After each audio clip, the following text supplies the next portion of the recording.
welcome to Like Pigs in Space, a arts and culture and such podcast. So I'm Aaron Mason. I'm the dad, and this is... I'm Max Mason. I'm the son. All right.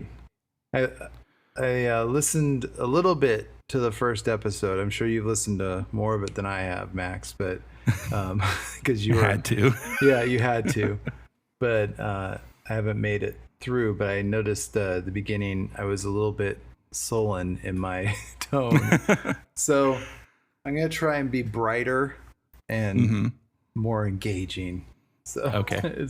So it's new. So, well, the critique and the self-analysis, and hopefully, it improves. Yeah. I did realize we both leave a lot of gaps in our speech. Oh, well, as long as it's not too much of a space that is just dead air. But yeah, there is going to be that, because I think this is a little bit of a thoughtful thing. So there you go. There you go. So how was your week? It's been good. Okay. We went to a farmer's market this morning. Cool. Up in Vancouver, so that was fun. Very good. Yeah, it's been good. How's yours?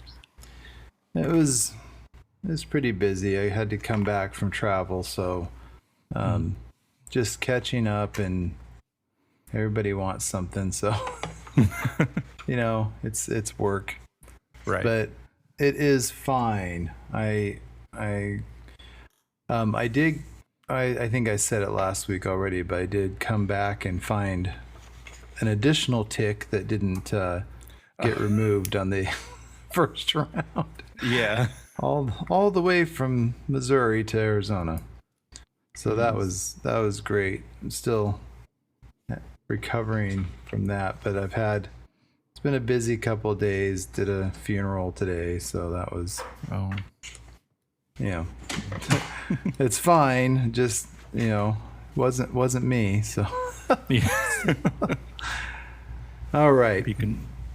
Be concerned if it was. Yeah, because this would take a real different turn, wouldn't it? No, this is no longer an arts podcast. It's a ghost podcast. It's Voices from Beyond. An arts and zombie podcast. Yeah, like pigs in the ethersphere. All right. Well, that actually is in some ways, a good segue into what I'm bringing this week. So, and in the spirit of the topic of discussion, my preparation has been haphazard and misdirected. So that will make more sense as we go along. But I was pondering the question of, can you think of any work that you've read, or piece of music, or something influential in your life that kind of speaks to the direction your life has taken, or was pivotal in your development of your personality, or your worldview, or anything like that? Can you think of anything like that?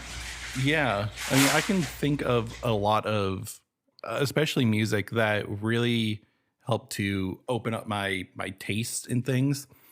Because growing up, and most of my tastes were just like in indie rock, alternative rock stuff. But there was a few things like along the way that helped kind of expand my view to where I enjoy everything. I think like System of a Down was a big one. Yeah. But I also think All About That Bass by Meghan Trainor was the first time I was like, this is such a funny song. Well, I like bass. Let's see what this is. And it's like, oh, this is a funny pop song. And you realize like, oh, I'm not listening to it ironically anymore. Yeah. I think I enjoy this. Not to go off on too much of a tangent, but I was listening to, in the 80s and whatever, listening to punk Mhm. and and alternative, definitely alternative music and things of that nature. And then I was at a speech and debate competition and met a guy there that was just cool. We had very similar music taste, and he was raving about Prince as well. Oh. And I was like, oh, he's just, top 40 whatever. And then I got the album Sign of the Times, and that was pretty significant to changing my outlook on, at least on that individual, and then opening up kind of a wider range of what I really appreciate in music. So so that's good. For me, I'm going to be bringing this up, but I want to give some background. There's a book that pretty much I identified with greatly very early on, and it's a book. It was published in 1982, but the version that I found was from 1985. So Okay. it had been published in 82. Then there was more of it published probably, I don't know, a little bit later, 83, 84. And then some additional things were published in 85. So it's kind of an interesting series to go off of. So when I found the book, I was 14, and we were living in Tucson, but we were on vacation. And so it's kind of funny where I found it. So we were in Utah. I think we were probably family reunion or something. We were in Utah. I'm 14. We're at BYU, walking through the BYU bookstore, and I found the book. So that's where I bought it. It was at BYU bookstore, which which was great. And if they knew what was in it, they probably wouldn't have been carrying it. So so this is the book. It's called, the original book is called Young Adult Novel, and it's by Daniel Pinkwater. And so that was what was published in 82. But in 85, the one I found was he had written an additional book, I guess it would be called Dead End Dada, and then another chapter called The Dada Boys in Kolich, of a new novel that he has never finished, but I don't think it was meant to be finished. And then there was a few more. There's drawings and stuff. And at the time in 85, he had done all the drawings, which he had originally been doing drawings for his book by hand. He had done them all on an Apple computer. Oh, okay. So it was in the 80s. Yeah, in 85. Yeah. So they were all kind of 8-bit, but still his style, but just. And there's different things, like there's a whole thing called The History of the Button, and it had different years under pictures of buttons, but all the buttons were the same. Oh. so that was a good introduction to what the main point of the novel is, which is it's about, and I can read. I think I had it up here for a second, but what was really interesting is there's an intro when I looked up the book, and he says, and it's by Pinkwater, his introduction, he says, I don't remember writing that book. Get that away from me. But the first chapter in the book is called Kevin Shapiro, Boy Orphan. And so what they do is, you read this about Kevin Shapiro, and he has this horrible life, and everything's going wrong, and his father got blown up in a gas factory, and his psychiatrist says he'd never recover, and all of everybody is an alcoholic or on drugs, and the last line is, he's saying that he could never get his life worked out, and then the last line is, and he was right, so we hit him over the head and fed him to the pigs. And then the next chapter talks about what that was, and it's the guy introduces himself and he says, "This is Charles the Cat speaking," and he talks about Kevin Shapiro Boy Orphan, and he says, "This is one of our pastimes. We're a group. We're called the Wild Dada Ducks, and we get together and tell stories about Kevin Shapiro Boy Orphan.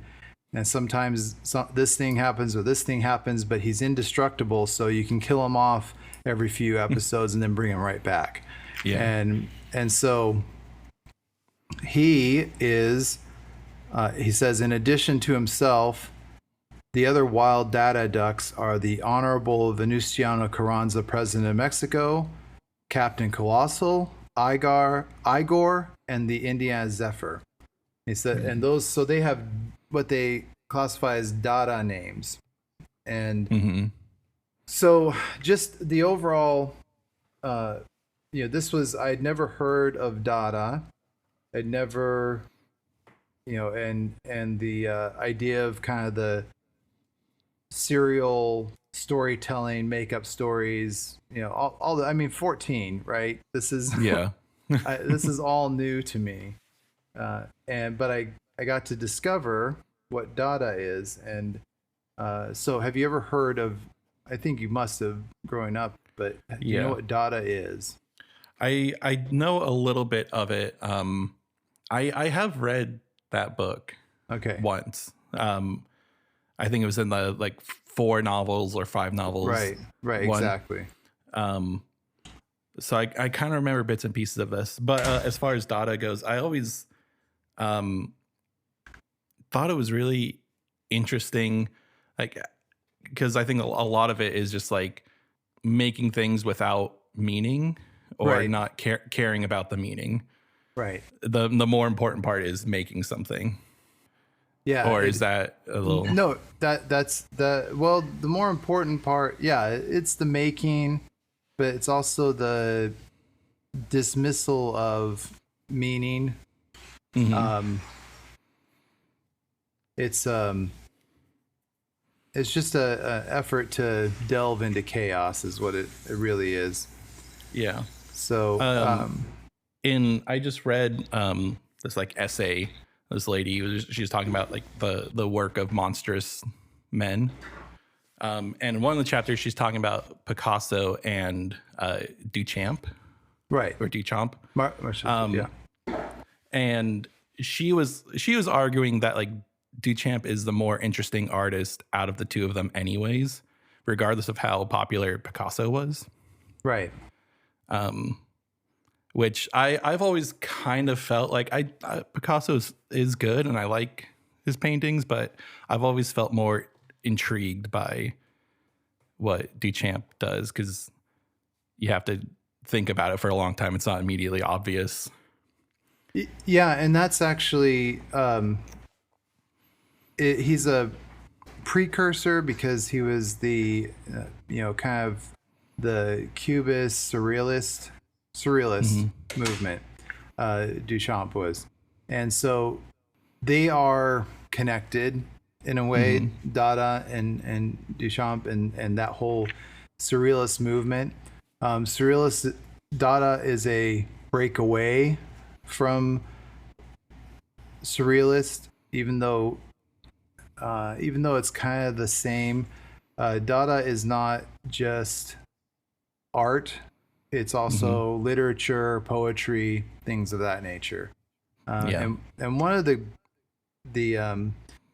interesting ones. So there's a just these are all kind of connected to the meaning of this, but what's really interesting is that there's a poet leader of Dada, and leader is kind of a loose term.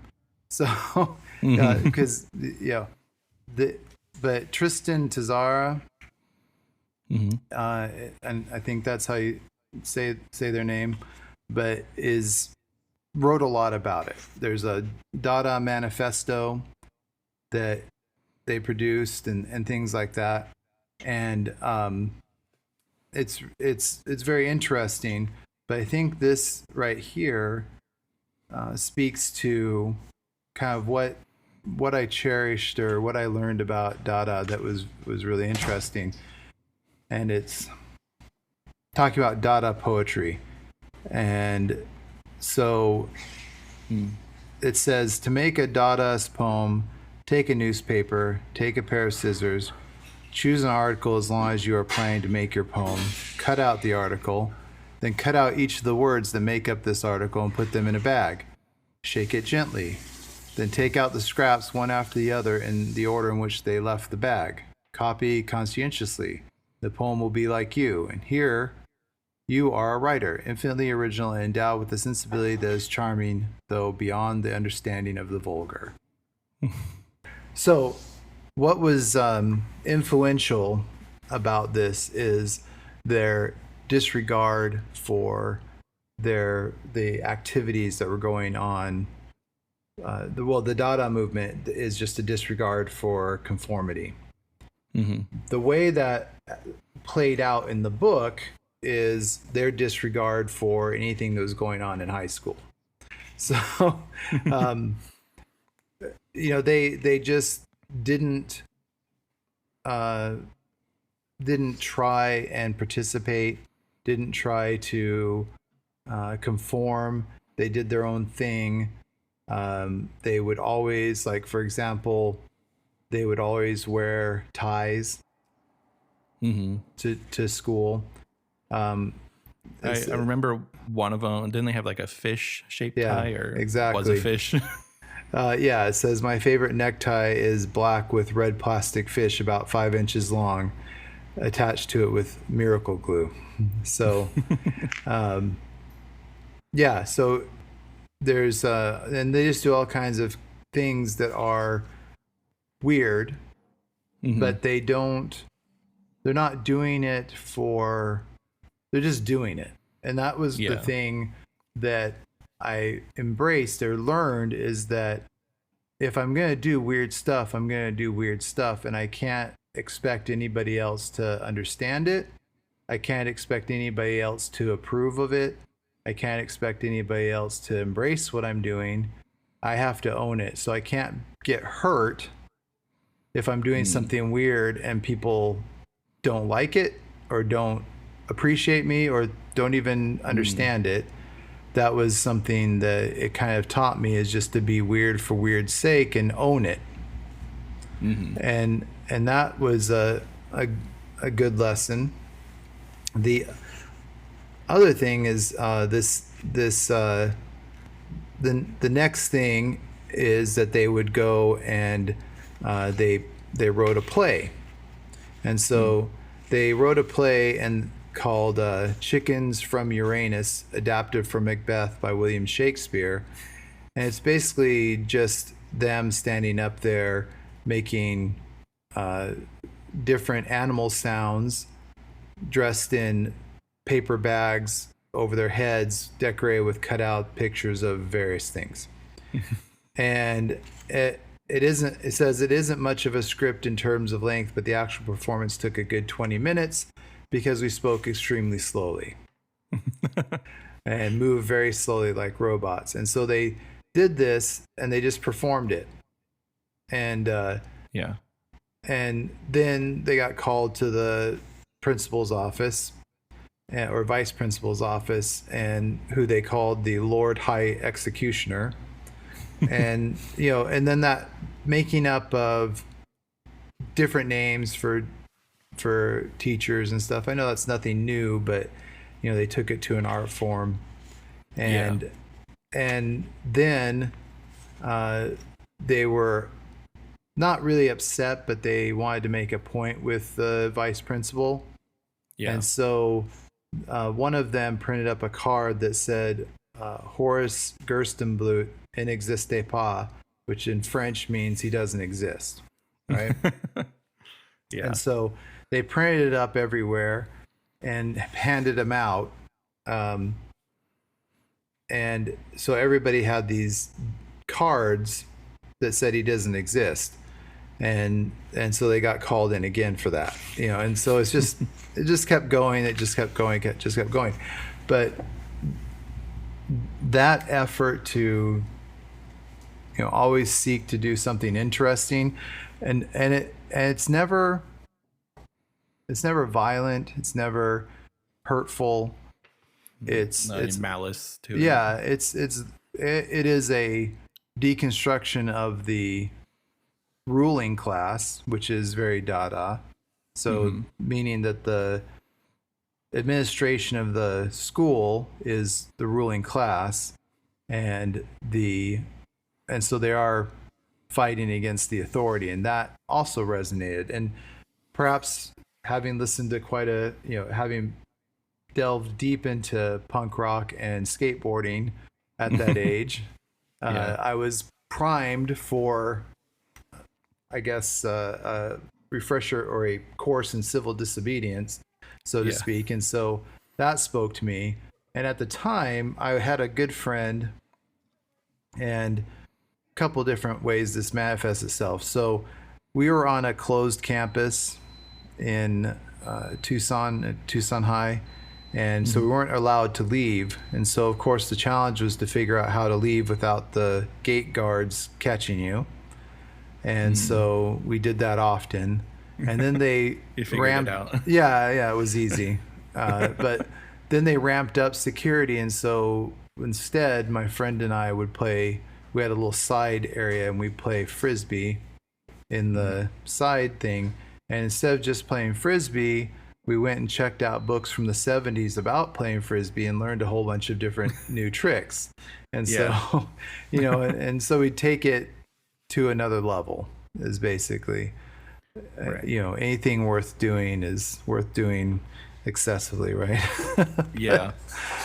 And so, making the best of the situation, but also, still finding ways to do something different, because nobody was playing Frisbee, and so we're doing that. And then probably in relation to this book, I kept looking for things to do that looked like I was breaking rules, but there was no rules that I was breaking. Yeah. So one of them was you couldn't skateboard on campus, but there was no rule against roller skating. So I wore roller skates all day, and we had 2 different 3-story buildings with no elevator. So I was walking upstairs in roller skates all day.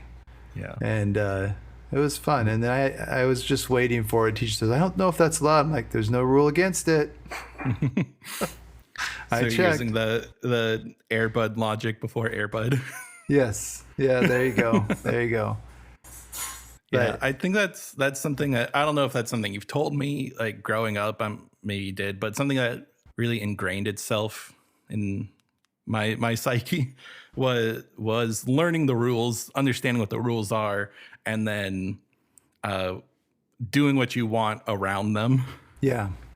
So I remember in high school, like it was picture day for, I think, junior or sophomore year. Yeah. And I didn't pay attention to that. But me and my friend thought like, oh, we should draw mustaches on ourselves because we didn't prepare. So we should look a little, fancy or something. And so we got a Sharpie from the art room, and I drew a mustache and goatee on myself and went to go take the picture. And no one really noticed except for the camera guy who was, he was basically, I'm sure he was taking 1,000 photos that day and doesn't care. Yeah. And so he's just like, are you sure? And I was like, yeah. He's like, all right. I'm absolutely sure that I want to do this. Yes, exactly. Yes. And I kind of forgot it happened until, 4 months later, towards the end of the school year, where the yearbook advisor called me into her office and was like, did you do this? Like, did you draw a mustache on yourself? Right. Because she thought someone had like defaced my photo and it got through printing and like editing. And I was like, oh no, yeah, that was me. Yeah, that's me. And she was like, do your parents know that you did this? And I was like, yeah, they knew, and they were okay with it. They didn't know that I was gonna do it, but when I came home with a, Sharpie mustache on, they figured it out. Yeah, I think that's what bothered a lot of the staff that were too uptight is like, do your parents know you did this? And like, well, we didn't know you were gonna do it. It wasn't a plan, but we also are pretty much okay with that. You're not hurting anyone. You're just being weird, and we're pretty much okay with the fact that that happened. And even if he had said, did you know that he was going to do this? And I'm like, no, but it's not out of character. So I mean, it's better than him eating burritos out of the trash. And so we're just happy that it's just Sharpies on his face. I mean, he's growing as a boy. Yeah. I do think that it created some rules around that. Sure. Because the next year that teacher was there in the photo booth line, watching out for me. Yeah. I thought you got around it though. Well, the next year I just I had like a yellow shirt with like a pink blazer and a green tie. So it was really awful color combination. Yeah. Good. But I guess she said that was okay because I guess I can't have facial hair. Yeah. But looking like a tacky person is fine. A tacky person, like an easel threw up. Yeah. That's okay. Good. Yeah. Well, that's a choice they can't get too uptight about. Mm-hmm. But that is. Yeah, exactly, and that's the kind of things that definitely came from that. It's that thing in life where you get given permission, and it's not explicit permission. It's permission because you understand that you're not the only one, and that it's not bad. It's not breaking a rule. It's necessarily. And I don't mean breaking a rule. I guess I mean it's not so offensive that the whole world will turn against you. It is there is a community, you just hadn't discovered it yet, and that's kind of speaks to what this book kind of speaks to their group and their group of weirdos, and they are okay, and they're fine, and they're happy, and they're friends. And they have a group of friends. And so it gave me permission to have a group of weirdo friends and do weird things and be okay and be happy. And so that was the permission. And so there's been several times in life where I got permission because I understood the situation better. And so it's maybe permission to myself to do what I wanted to do, but I didn't know it was okay to do. So yeah, and I think that's and so this book was, and it's not very long. It's only like 70 pages long. It's not a very long book at all. And do you think that could be like a Dada joke in itself, that he called it young adult novel and it's not novel length? It's more of a novella. The title is an absolute joke. That it, because it sounds like this after school special type of young adult novel. It sounds all safe and everything, and then they are young adults, and that's about it. It's just chaos from there on out. So the switch in the book, or the kind of the critical event after you know what the people are like, is that they figure out that there is a kid in the school named Kevin Shapiro. Oh. And so they said, and they found the kid. One of them found the kid, and is this kind of short little nerdy kid with glasses that is kind of seems angry at the world, whatever.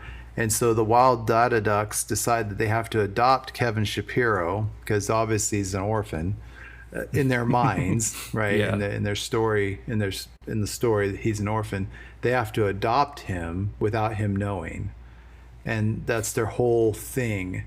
And so, again, one of them has a class in the print shop. So that's where they printed up the cards for the vice principal. And so then they print up another card, and it says Kevin Shapiro is the greatest humanoid bioelectronic entity, funky dude, and disco dancer of all time. Just throwing that out there. And Yeah. as is their way, they were paying zero attention to what was going on in school, and it just so happened that it was student elections at that time. And so everybody collected the cards, and Kevin Shapiro won class president in a landslide. And he got up to accept it and said, "I don't want this." He's like, "Leave me alone." But that made him even more popular. And so when they went to redo the votes, he won by even more. Wow. Because it was just the kind of thing, because he didn't want it, that he made him cooler. Mm-hmm. And that was really funny. And as they were observing him, there's certain things as they're going through, and just this is, and I'm explaining the book, but there's things about this that really speak to what Daniel Pinkwater means to me, because in his books, it's always these adventures towards some kind of unexpected event that the rest of the world missed just because they weren't paying good enough attention, and it's right in plain sight. Yeah. And so that alone has caused me to whenever I'll be looking for a place when I'm in a different town, and it's got like a weird address, or the door doesn't seem that friendly, and I'll just tell myself, well, Pinkwater would go. If I was in his book, this is where the adventure lies. This is the place and so I kind of take it where I would normally be hesitant. I might take a step further or a couple steps further, just because I'm willing to see and give somebody the benefit of the doubt, or give a place the benefit of the doubt. And we've gone to many places that perhaps don't look very inviting, or perhaps seem like some place that we shouldn't go to. And shouldn't means maybe it looked like it was closed. Maybe it looked like, just not, it's just places that just didn't seem very members welcoming. Only. Yeah, something like that. And I remember there's a place in Tempe on Mill Avenue, that main strip. Mm-hmm. I remember once going to this like back courtyard behind some of the stores and down some stairs to this like art studio or art place. I was like, I don't even like knew how you guys found this. Like, maybe just because I was a teenager, it's like, this is way too edgy for my parents. Like, what are they doing here? But it was just like, we're going to go here for a little bit and say hi to some people. Yeah. Little did you know. I'm wondering which one that was, because there's one called the Graffiti Shop that was when I was I think I was a senior. When I was a senior taking senior honors English, I was also taking freshman English, because and during freshman English, I had not wanted to pay attention and had failed. So I had to make up a semester of it. And there's myself and another guy that we shared the table. And this guy was an incredible artist and graffiti artist. And just this kid, and whose life goal was to go to clown college in Florida for the Barnum and Bailey Clown College. That was his goal in life, which was great. And so in that class, we had a project, because we were doing King Arthur, And so we had to do an art piece. And so I got my Lego and built this extensive castle. And there was my Lego castle and all the other ones, and mine was better by a factor of 10 than any other castle there. I mean, it was significantly over the top. And then he did a poster showing different weapons from medieval times, and he'd draw the weapon, and he'd have this little outline of it being used in battle. And did this whole poster thing, and that was, again, a factor better than anybody else's poster. And so we were just sitting there kind of recognizing each other's ability to do these. Anyway, so they were opening the graffiti store, and he knew the people that were being invited in to come and do a ceiling panel of art. So that the whole so I was there, and I just signed my name somewhere, just tagged it, but he did this panel and somebody else, so I had been there in high school as part of the thing, and so that's how we found it. Somebody else. That kind of sounds familiar. Like, I remember you pointing out a panel. Yeah, I think my name might have still been up there when that, and then now the store has changed probably a few times since then, but yeah. But so that being said, with Pinkwater, certain things, like I already had a preference for raisin toast, and I don't know if it's this book or another one, but raisin toast was already a thing. It was a thing that it was a plot point or a approved snack in Pinkwater's world. So whenever I go to Waffle House, I always make sure I get raisin toast and apple butter and that kind of thing. And then the other thing is, in this book, is that there was a point at which Kevin Shapiro accepted his nomination, or accepted the vote, and then he started developing this group of followers around him. But what was interesting is Kevin Shapiro was definitely not a Dada type of person. So he created a group of other kids that kind of looked like him, Kevin Shapiro, because he had like a crew cut. He was a little guy, wore these big Frankenstein boot type things. And but his group was called, I think he called them the Fanatic Praetorians.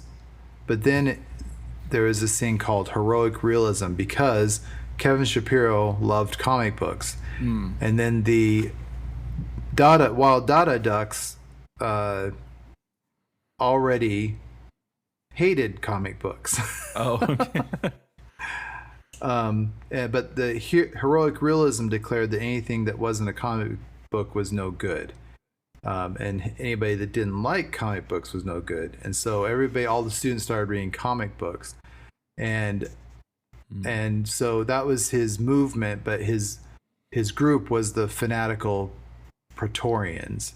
That was his group of little cronies. Yeah. And they would go around and make sure people were reading comic books. But what was interesting is when I don't like necessarily, I don't like comic books. I don't enjoy reading them. I have never been a fan. So I was laughing when I saw that, because I had already formed an opinion. And it's kind of interesting that there is that break. There's people who like comic books and there's people who don't, and there's a very distinct difference, right, in that. So that was really cool, and I was like, good. And so Kevin Shapiro does turn out to be clever, which is the kind of funny thing. So he has this group, and they make sure that everybody's reading the comic books during lunch. Approved literature. Yeah, the approved literature. And then the next thing he gets up, because he didn't speak through his cronies. Okay. But he wouldn't directly speak very often. So what he did was he got up and said, "Grape nuts are good."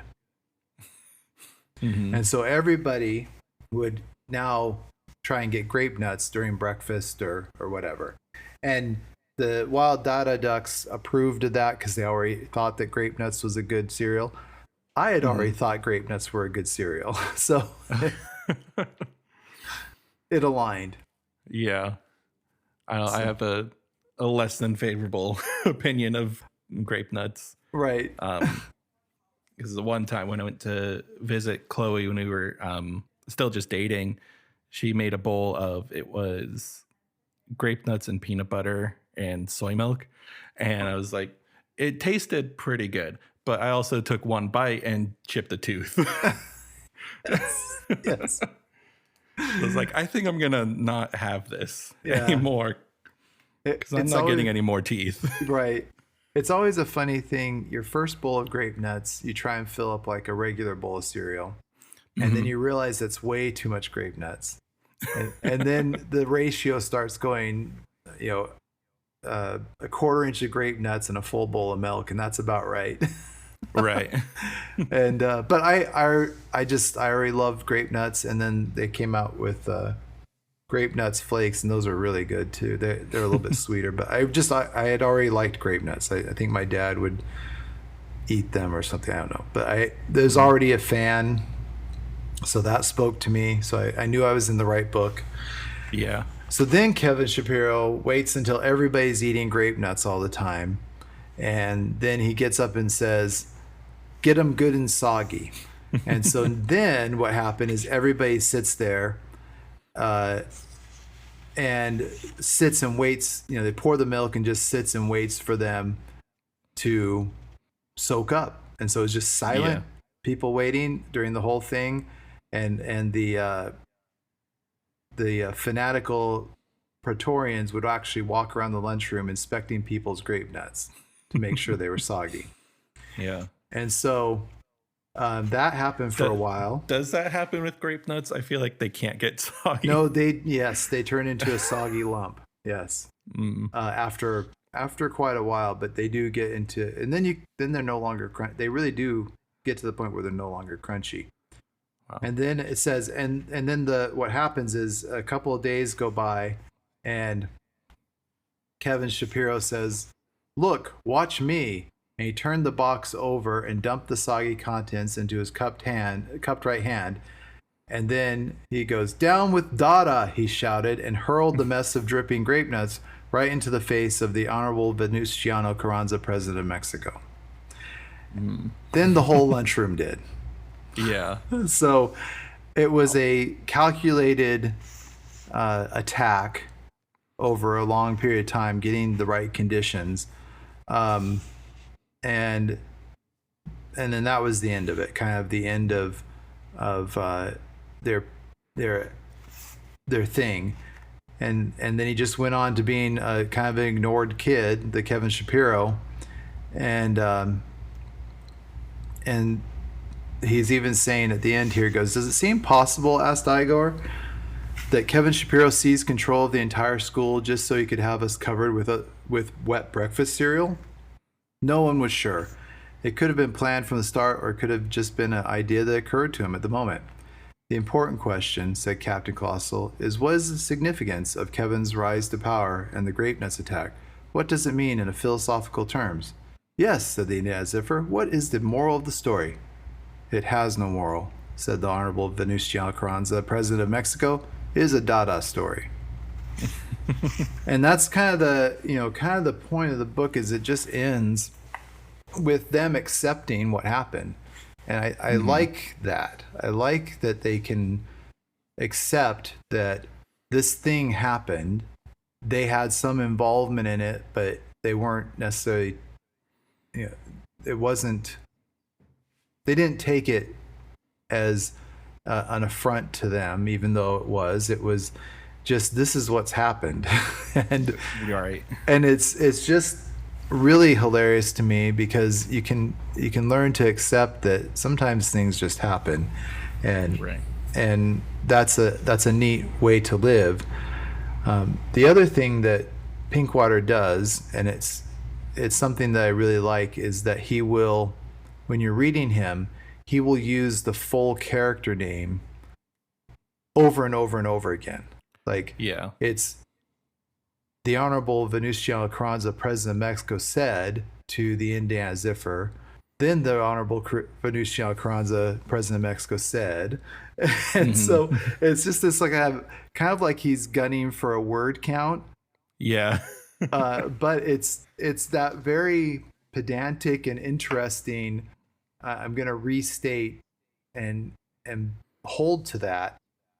Right. It's very entertaining. So yeah, I think that's something I've always liked about a few of the Pinkwater books I've read, is that a lot of it feels like he's telling it around a campfire. Yes. Or something. Yeah. And maybe that's from also listening to his NPR tapes or whatever those were. Right.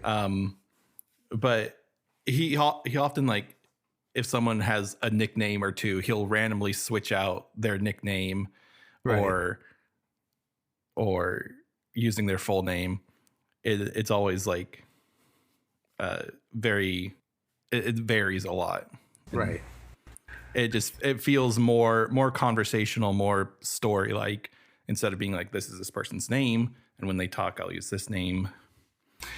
It tells like it's like he's just reciting the story. And sometimes when you recite stories, you'll mix up people's name. And yeah, and that is true. That, I think it is more, they're funner to read aloud, a lot of the stories. I think they are designed, or that's a way that they are created. And actually, the reading those tapes you're talking about, there's two. There's one called Fish Whistle and one called Chicago Days, Hoboken Nights. So the more of, okay, young adult novel, read it, it's great, but long-term effects is kind of the next step of this. So those books are memoirs, sort of his growing up and different stories from his life. And while I'm sure that a great deal of it actually happened, I know that there's also some embellishment to it that's, either a function of remembering it later on and glorifying certain things or enhancing it, like a fish story. But they do speak to the fact that his life was an interesting life growing up. There was a lot of things that contributed to this, to who he is. And he's prolific too. I mean, I didn't get an exact count because it keeps changing, but it's somewhere over 80 books. Jeez, yeah. And granted, he does do kids books, illustrated kids books as well, but they're not childish. And that's the thing. Right. Even the illustrated, like the illustrated kids books, are still fantastical. They're still odd. Like he does the big orange spot, the big orange spot, which also speaks to this whole aesthetic, this whole ethos, where this guy has a house in the suburbs, let's say, and all the houses are exactly the same, and then this bird suddenly flies by and drops a can of orange paint on his house, and everybody's like, why do you have that there? And he's like, I don't know, but I kind of like it, because and I think the line is, I am my house and my house is me, and it's exactly the way I want it to be. Something like that. And then he keeps adding to it. Like, he adds to the spot, makes it the sun, and adds decorations. Like, why are you doing that? That's so weird. And he's like, yeah, but I like it. And it's me. My house is me, and I'm my house, and it's a reflection of who I am. And so all of a sudden, I have a real problem living in planned neighborhoods and with homeowners associations. I have a real problem with it because I don't, I want to be able to express myself in how I want to in my house. And so, I was telling somebody else, I was saying that we're driving around listening to, this is a discussion for another time, but I'll go into it further. but we were listening to Billy Bragg, and I said, yeah, Billy Bragg is who radicalized me, in my youth at 16 Yeah. or whatever.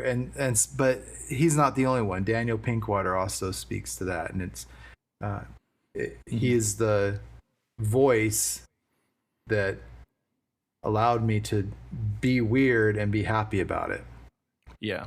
And so I think, I think he's also like a big influence on what I find on my own like sense of humor, in a way, of just doing something because you think it's funny, and eventually it will be funny. I always like think of the he was daft yeah thing. And it's like, it's not a funny joke, but the guy telling it thought it was funny, and so he's going to keep telling it, and eventually it becomes the funniest thing you ever heard.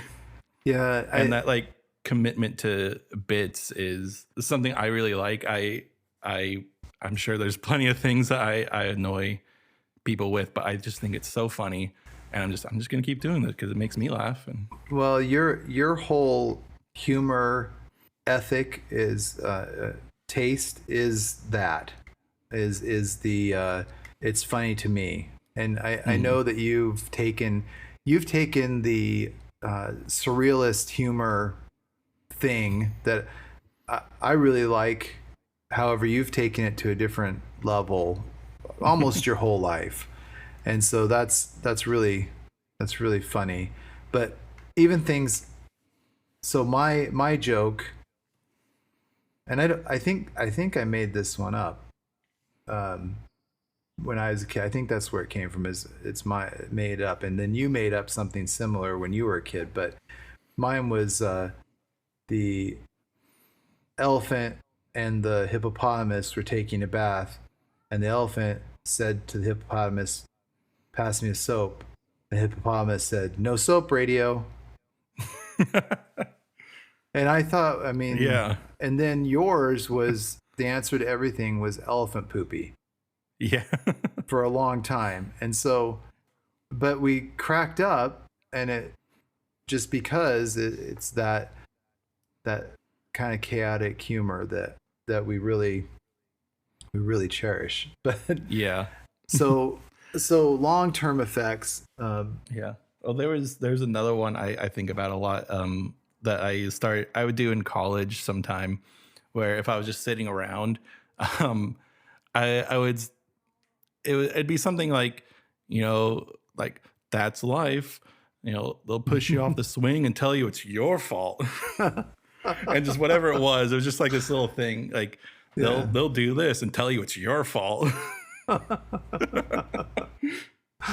Oh, that's good. Like, it's not like, it definitely annoyed my roommates, but eventually I did it enough times where they would start laughing. They could see it come. And that's the great thing, because then they're laughing, and then everybody else is looking at you confused, but you guys are having the best time in the world. It's that thing when you're tired and somebody says fence post, right? That's not funny. It's the dumbest thing in the world, but I have lost my mind on a number of occasions because somebody said fence post at the right time, and it just doesn't make any sense. It's just an odd thing to say, and it's the right time to say it, and it just makes a difference. So yeah, that really means that I was being prepared to accept this set of criteria, this way of thinking about things fully when it came kind of into my life. Yeah. And so this book specifically, Daniel Pinkwater in general, that whole idea of seeking out what is unknown, hidden, and finding joy in weird stuff is the long-term effects. And so he talk about the voices that are in your head. I always, when I said it before, when I'm looking at weird things to do, the thing that makes me take the step and do it is because of reading Pinkwater my whole life. And it's one of those things, if you find somebody that knows who Pinkwater is, you're going to be friends. Mm-hmm. That's, there's no two ways about it. And so one of my lifelong friends, Fletcher, is a big Pinkwater fan too. And Mm-hmm. so he understands when certain things happen. When I speak to something, he understands it in that way. And Yeah. we were our own wild data ducks. This was the book that, as I was reading it, and then I took it to him to read so he'd understand, like, this is. Yeah. And so this was our, what I put was, this was our Bible uh, of civil disobedience. But and also the joy of what chaos is, and how to find joy in it. I think that there's a really good way of being able to accept what comes your way. And it doesn't mean that I haven't been disappointed or upset or even very upset about things, but I do understand that I can get over things, and it's not going to ruin who I am just because Yeah. something goes wrong. And so in some of his stories, he does speak to his study of Buddhism at times, and so now we have lots of things that happen, and even your mom, she says, okay, we're gonna think of this thing that you have as already broken, because we're gonna take a Mm-hmm. very Buddhist viewpoint of material possession and say, this is a nice thing, but it's a thing. And Yeah. so if it breaks, I've already pictured it as broken. I've already understood my life without it. And so Yeah. I don't have to hold on to possessions and make them so precious that I can't move on from it. But Mm-hmm. and so this is a whole group, his group of characters, Pinkwater's group of characters that he comes up with are a large group of people who don't have to hold possessions too tightly, Mm-hmm. and they can deal with things that change, and that's a really neat way to be. Right. Like they don't even have to hold their own comfort or happiness Right, too highly. right. And that's what one of his stories, he was trying to be an artist, and he would do like even murals and stuff, and the people, like agents and stuff, are like, yeah, that's great, but you're going to write children's books. And he goes, I don't want to be a writer, I want to be an artist. Mm-hmm. But he embraced the change when it came, because he realized that when he was doing art, it was art from the viewpoint of somebody, say 9 or 10, and what they would enjoy. And so he realized that that was his aesthetic, that was what he was doing, and that he could write and bring joy to people, through even children's literature. And because of it, he even gets quoted as, he had the quote of the year one time about, or a landmark quote. I don't know how you want to say it, but Yeah. it was just in a book. It was one. I think it was in. I think it was in Snark Out Boys, which is another one. But that he says, I know a lot of people are not in favor of colorization of old films. Because, but I'm actually a big fan of it, because what it means is they have to find a really pristine copy of the film so that the colorization will work. And then when they play it, I have this little knob on my TV that can turn all the way over, and then I get a really pristine black and white film, because they had to find the best copy to do the colorization. So I'm a big fan of it. And that was one of them. And the other one was watching a Laurel and Hardy film. Is, you always know what the joke is going to be. You can see it coming, but when it comes, you laugh still because it was executed so perfectly. And so he has these things where he's actually telling, observations, and then he speaks to it. He's like, yeah, people are always surprised when there's interesting stuff in a children's book, Right. but he doesn't write it to be a children's book. He writes it just what he's writing. He's writing it it's a Pinkwater book, and that is a wholly different thing. It's a wholly unique style, like a Wes Anderson film. It's a wholly unique world that he's created, and that's what has spoke to me for all these years. So I found Pinkwater by accident. I was just trolling through the library. I found my first Pinkwater book was The Last Guru, which was what I was gonna talk about, but then I realized it's fine, it's the story, but this is the book that changed everything for me. Yeah. And so finding it changed everything, because then I knew who Pinkwater was, and I started devouring his books. And so I've been reading Pinkwater since I was 12. Yeah. So it's 40 plus years later, I'm still reading, and it does change you. Like, we listen to his books when we're driving, because it's, he's interesting, the books are interesting, they're entertaining, they're repeatable, but also they teach you something. If you embrace what he's saying, it can change you. So that's what I wanted to bring. I wanted to introduce, kind of thought about this as influences that made me who I am early on. I'm sure there'll be other things that we discuss that are more things I appreciate, and things like you, things you appreciate. But I thought, to understand where we're coming from, this is something that changed me, or gave me permission to be who I thought I was going to be. Right. And so I hope that kind of resonated throughout what this story was. Yeah. Well, good. Yeah, I've been writing down ideas about things that, like, are things that I like, sure, but also things that I feel like changed my perspective, sure, or developed my personality in my own ways, not in ways that were like around right when I was growing up. Right. And some of them are like, I don't know how I'm going to talk about this for an hour, but I know that's really important to me. Well, and that's why I kind of stack this with not just the novel, but with who the individual is, what Dada is, because Dada became a big part, of my aesthetic as well.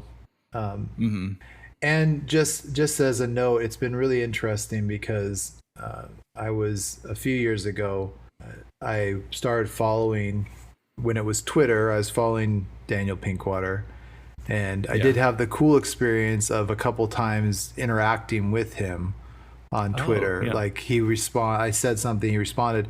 One time I went to Hoboken, which was big for him, in his history, and I went to what in his day was called the Clam Broth House, and he described this sign of this big finger pointing down to it. That finger's still there, or it was when I was there. It was still there. I went to the restaurant it was pointing to, and said, "Oh, this was great." I'm at the Clam Broth House that he mentioned. He goes, and he responded back, "Is actually it's changed hands a few times. It's not really the same place, but I do like a bucket of steamer clams. It's always a good experience."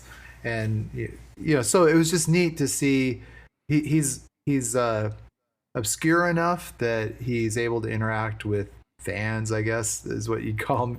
But it was an interaction. It was really something that I immediately reached out to Fletcher, said, "Hey, Pinkwater commented or talked to me on Twitter." So you do get, that is a cool experience, and it's something, those kind of things you cherish, because that these people are understanding you in a certain way, because you've read their works and know what that means, know what it means. So that's been like a interesting thing too, being in Portland. There's a lot of like music history that was I really enjoyed, like the street called Mississippi, not too far from here, and one of the houses there is where Modest Mouse recorded the "We Were Dead Before the Ship Oh, wow. Cool. And it's just there, and Yeah. you would never know. It doesn't. I don't think it's even a recording studio anymore. But yeah, it's just there's so many places. Not that he was huge to me, but to a lot of people, I think I really like. There was Elliott Smith's house. Oh, yeah. Yeah. Is not too far, which is also James Mercer took over, lived in for a little while, and recorded most of Shoots Too Narrow. Yeah. Well, very cool. Well, they recorded it, and then the recordings got stolen, and they had to do it again. So I don't think they did it at that house the second time. Yeah. Yeah, and don't get me started about Portland. That's another key developmental moment is growing up, is being there when I was a kid, because a lot of my aesthetics is tied to Portland, and so it is that kind of thing. I mean, we moved to Tucson intentionally, and very few people do that. So, but we prefer it over most of the rest of Arizona, and we prefer it for its weirdness, and it has a lot of. I mean, it's a Pinkwater place. I mean, he not that he writes about it, but just all the experiences I've had here have been that way. Even one of the characters in his book was Rat, which was this girl in the Snark Out Boys. When we were in high school, there was a girl that hung out with us that was totally Rat. I mean, all the way. So, and she was a Pinkwater fan too. That girl was. So, we were instantly friends just because of that. So, and so it's just it's a neat thing to run into people who understand who it is, and I think it even explains my motivations. If they know who Pinkwater is, they can understand me a little bit better, and so some of the things I do, they are not kind of confused by, because it's more easily explained by you've okay. Yeah. So, well, awesome. that's cool. I hope that all works out, and hope that made sense, or it was at least cohesive enough or to understand. But yeah. So go read all the Pinkwater you can. There's we just read 80 books. Well, yeah, it won't take you too long. There's we just read something about Adventures of a Dwargish Girl. It's so good. It's so funny. But there's the Nediad, the Yggdrasil. All these are kind of together. Right. And they're just brilliant. He's still brilliant. So it hasn't lost a step. So go and read. It's all right.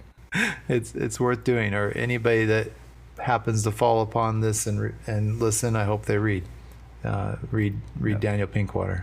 Awesome. That sounds good. All right. Thanks for getting that all together. It was fun. All right. I guess until next time. Until next time.